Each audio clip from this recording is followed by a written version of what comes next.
وہ ایک گاؤں کے اندر پہنچے، وہاں پر ایک نوجوان تھا، اس کا والد فوت ہو چکا تھا، والدہ اس کی زندہ تھی، اس کے پاس یہ گائے موجود تھی،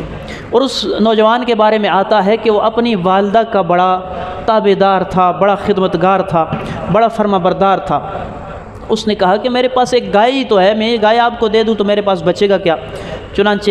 پوری قوم کا مطالبہ تھا، تو اس نے کہا کہ میں گائے آپ کو اس قیمت پر دوں گا کہ اب آپ جب گائے کو ذبح کرو گے، ذبح کرنے کے بعد اس کی کھال اتارو گے تو کھال کے اندر آپ نے مجھے اس کا سونا بھر کے دینا ہے۔ تو سونا بھری گائے جو ہے،